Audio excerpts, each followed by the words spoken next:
Slušate emisiju Kroz sveto pismo.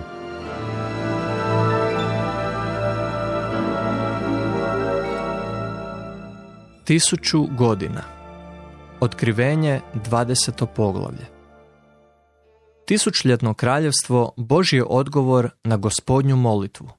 Dođi kraljevstvo tvoje, kako na nebu, tako i na zemlji. Matej 6. glava, 10. stih.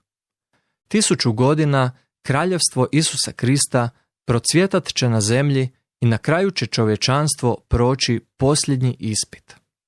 U Starom zavjetu o mileniju je napisano više od bilo kojeg drugog proročanstva. To je tema starozavjetnog proročanstva. Nijednom proroku ono nije promaklo, a počinje s onim što smo cijelo vrijeme željeli. Na svom povratku Isus Krist prvo zatvara Sotonu. Anđeo s ključem od ponora i velikim lancem hvata zmaja, veže ga i baca ga u bezdan na 1000 godina.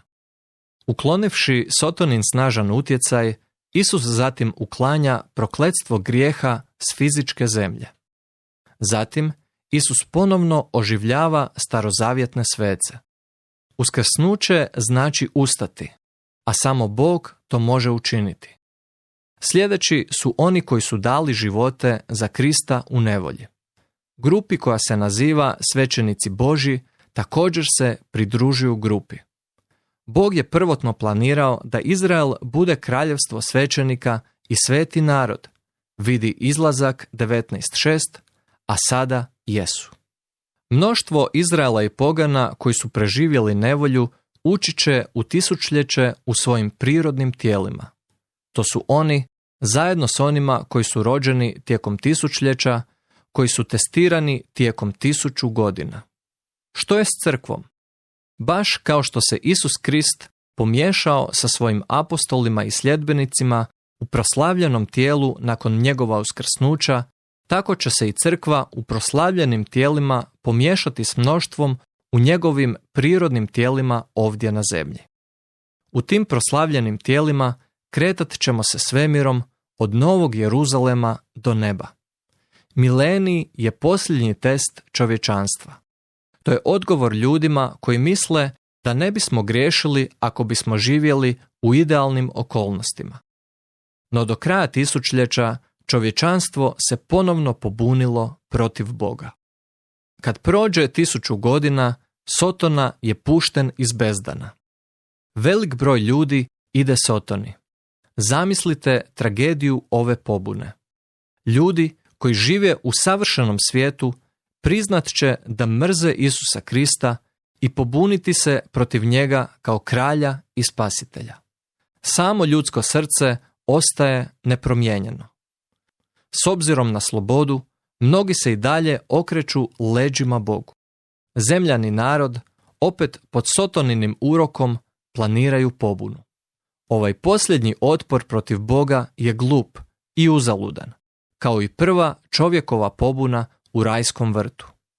Bog definitivno rješava njihov grijeh, okončavajući čovjekovu neposlušnost Bogu. Ništa ne preostaje osim konačne presude. Bog će baciti Sotonu u vatreno jezero s Antikristom i lažnim prorokom i oni će biti mučeni danju i noću zauvijek. Ovo je svečana izjava. Božjem djetetu je olakšanje spoznati da će neprijatelj i njegov i Božji napokon biti doveden pred trajnu pravdu. Ali stvarnost onoga što znači biti izgubljen, biti odvojen od Boga za vječnost, nadilazi opis. Sud velikog bijelog prijestolja. Ivan tada ugleda veliko bijelo prijestolje. Izgubljeni ljudi svih dobi dobivaju poštenu ocjenu svojih djela s obzirom na njihovo spasenje.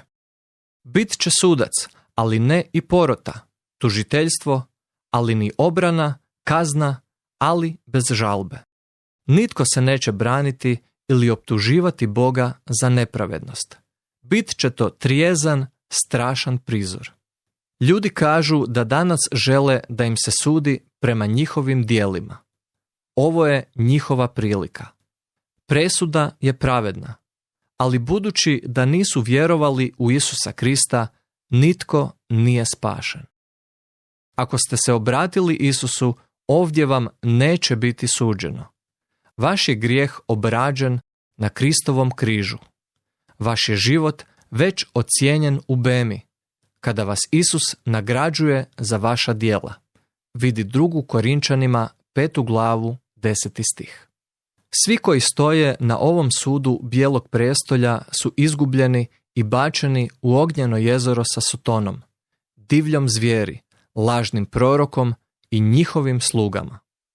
Ako ljudi ne prihvaćaju Božji život, moraju prihvatiti jedinu alternativu, vječno druženje sa Sotonom. Bog nije stvorio čovjeka da bude postavljen na ovo mjesto. Pakao je stvoren za đavla i njegove anđele. Druga smrt znači vječno i apsolutno odvajanje od Boga. Gospodin je to nazvao vanjskom tamom. Ovo je doslovno gore od stvarne vatre ili mraka. To je vječnost bez Boga. Dalje, vaša buduća kućna adresa.